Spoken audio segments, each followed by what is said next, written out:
हाँ जी बच्चों, जैसे कि आपके पेपर चल रहे हैं, will be doing some important question on laws of motion. तो 3 क्वेश्चन मैंने स्क्रीन पे लिखे हैं, इनमें से कुछ आप लोगों के डाउट्स भी हैं।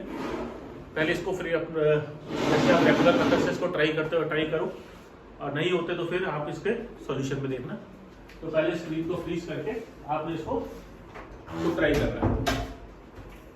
क्वेश्चन नंबर 1 देखते हैं। A force of 52 dyne is inclined to the horizontal at an angle of 60 degree. तो पहला में फोर्स ऑफ 72 डाइन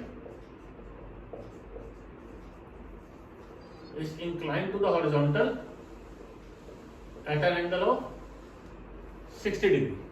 तो एक्सेलरेशन बतानी है in a mass of 9 gram which moves in the horizontal direction. तो acceleration हमारे को बताना है, एक्सेलरेशन इस तरह होगी because the block is moving in horizontal direction, it is given to you. क्योंकि हॉरिजॉन्टल डायरेक्शन में मूव कर रहा है तो acceleration will be along the horizontal direction. तो फोर्स का कंपोनेंट भी अलोंग द हॉरिजॉन्टल लोगी। तो एफ आ रहेगा एफ कॉस 60 यानी कि 72 इंटू कॉस 60 36 डाइन। ऐसे ही यहां पर एफ वाई भी होगा which is equal to F sine 60। हालांकि मुझे एफ आई से कोई बहुत ज्यादा लेना देना नहीं है। तो acceleration is along x direction.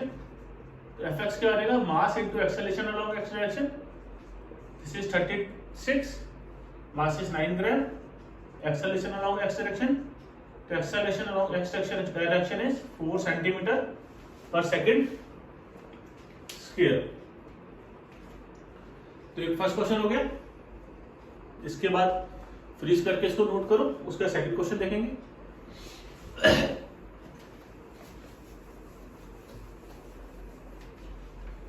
A stone of mass 5 gram falls from the top of a cliff. This is the stone, U0 है and mass is 5 kg. It falls from the top of a cliff 50 meter high. This is 50 meter. यहां पर आपका sand है, it बरीज in the sand, और sand की कितनी depth है 1 metre. जब ये सैंड के अंदर घुसना शुरू होता है, इसकी स्पीड कुछ भी स्पीड होती है, वो हम कैलकुलेट कर लेंगे। और अंदर घुसने के बाद बॉटम पर आकर ये 1 मीटर अंदर पेनिट्रेट करने के बाद it finally comes to rest.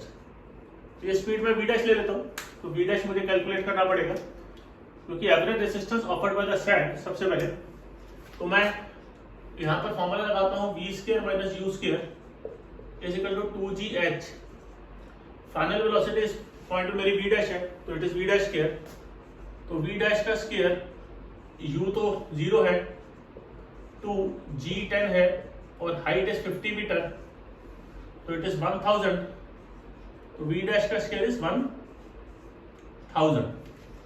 अभी अगर मुझे क्या निकालना है, एवरेज रेजिस्टेंस निकालनी है। एवरेज रेजिस्टेंस के लिए मुझे रिटार्डेशन चाहिए होगी और time it takes to penetrate, और टाइम देकर निकालना है यहां से, तो मुझे उसके लिए रिटार्डेशन चाहिए होगी। तो सेकंड पार्ट के अंदर अगर मैं देखूं, दोबारा से फॉर्मूला लगाऊं, v square minus v dash का स्क्वायर इज 2as।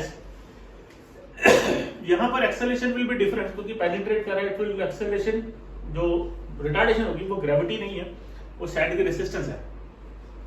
तो इनिशियल वेलोसिटी मेरी v डैश हो जाएगी, फाइनल v तो मेरी 0 है, माइनस v डैश का स्क्वायर तो 1000 है, 2x retardation into distance. Distance कितना है 1 मीटर। तो रिटार्डेशन आपके पास आएगा 1000 अपॉन 2, 500 आ गया आपके पास। तो it is 500 metre per second square. Obviously negative आएगा क्योंकि रिटार्डेशन है। तो आपसे पूछा गया है average resistance.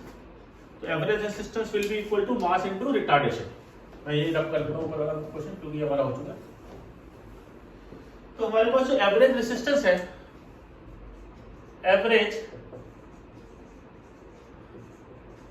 Resistance is mass multiplied by retardation.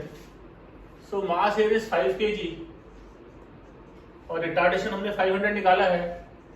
Negative sign is for 2500 newton. आप माइनस भी लगा सकते हो क्योंकि एक्सेलरेशन नेगेटिव है, क्योंकि रेसिस्टिव फोर्स है, एक तरीके से फ्रिक्शन है, तो वो नेगेटिव डायरेक्शन में अपोज करती है, इसलिए उसका नेगेटिव साइन का सिर्फ उतना ही मतलब है। Magnitude is 2500 newton. फिर टाइम टेकन निकालना है तो v equal to u plus a t लगा दो, फाइनल वेलोसिटी v0, u क्या है v डैश और v डैश क्या है अंडर रूट ऑफ 1000। यहाँ से जो v डैश है वो 10 रूट 10 आ जाएगा, तो इट इज 10 रूट 10 और रिटार्डेशन कितनी है 500 इंटू टी। तो टाइम आपने निकालना है, ये आपके पास आ रहेगा। क्वेश्चन आया होगा, आप लोगों ने नोट कर लिया होगा, तो आप बैक करके देख सकते हो। तो 500 T is equal to 10 root 10, तो T is equal to root 10 upon 50 seconds.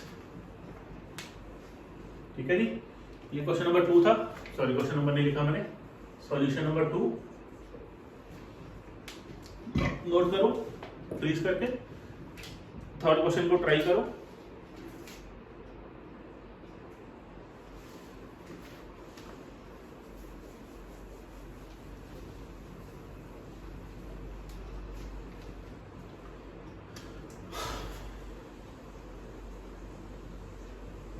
A force of 50 Newton is inclined to the vertical at an angle of 30 degree.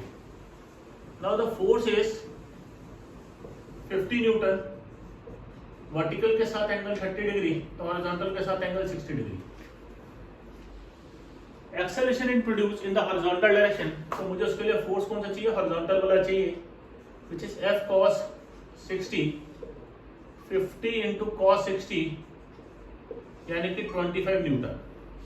तो हॉरिजॉन्टल डायरेक्शन वाला फोर्स एक्सेलरेशन हॉरिजॉन्टल डायरेक्शन वाली produce करेगा। Horizontal direction वाला force is 25, mass कितना है 2 kg into acceleration in horizontal direction. So solve करने के बाद acceleration in horizontal direction will come out to be 25/2, 12.5 metre per second square. ठीक है जी, फ्रीज करके नोट करना आपने यहाँ पर।